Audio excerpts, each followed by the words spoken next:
English shorthand dictation number 357. Start. Sir, yesterday I was making a point that so far as the present bill is concerned, it tries to make the nomination a simpler procedure than what was obtaining under the old act.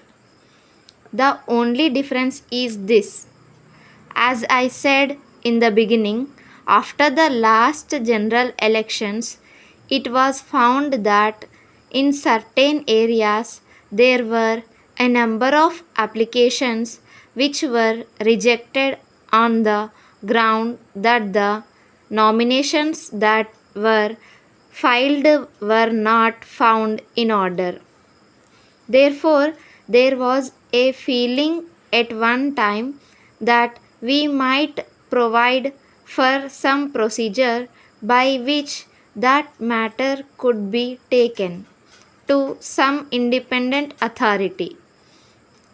That was the proposal made by the Select Committee, which was appointed in respect of the former bill which was introduced in 2013 and ultimately withdrawn.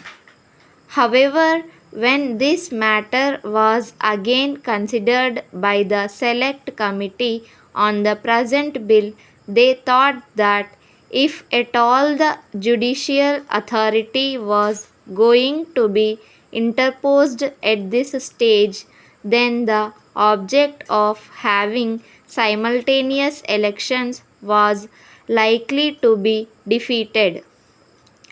It might easily happen, suppose in respect of a certain matter of disqualification, the matter was allowed to be referred to some authority.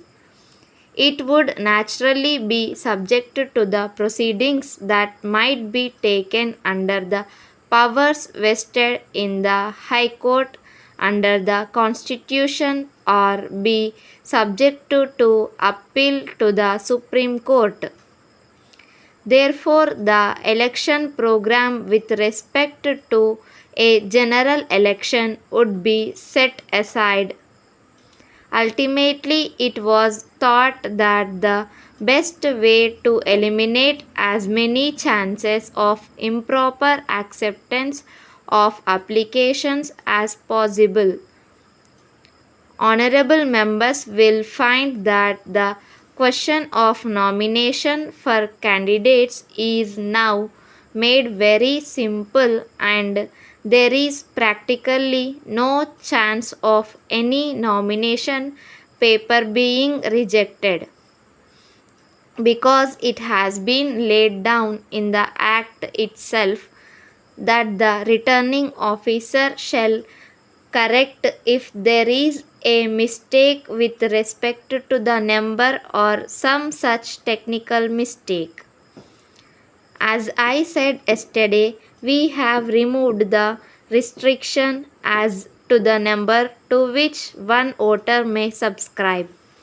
But the only thing that is now required is that there should be somebody to propose the proposal by some honorable members of this house that we might do away with that proposal also.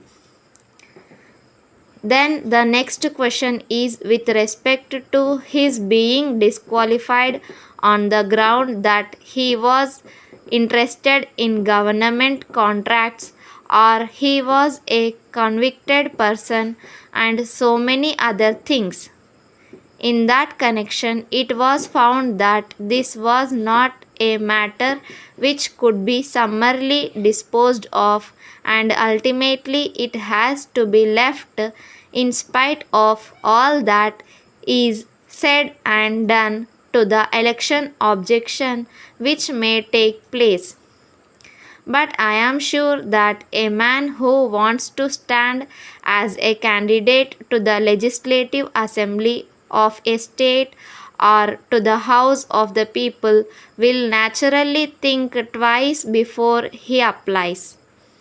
So that is the scheme so far as nominations are concerned under this act. The next item refers to the expenditure, and honorable members are aware that after the general election, practically every party and every candidate complained that the form of return of election expenses was so complicated that it was difficult for them to comply with it. In the first place, there were some overlapping items or categories. Naturally, when a man stood for election, it was found very difficult for him to find out whether the expenditure was on account of the clerks, messengers, this thing or that thing. It was therefore found necessary that the complicated form of returns should not be there. What is now required is that the man should only keep an account of what he is spending, and there should be some ceiling on the expenditure to be incurred, because if there is no liability to keep an account, naturally the question of fixing a ceiling would be meaningless. It is from that point of view that some provision has been made in this bill to the effect that he should keep an account and ultimately he should file a copy of the record. As the honorable members might be aware, in one of the cases, it was thought that there was no fixed date from which the candidate should keep an account, and one tribunal went to the length of saying that the man should keep an account from the time when he offered himself as a prospective candidate.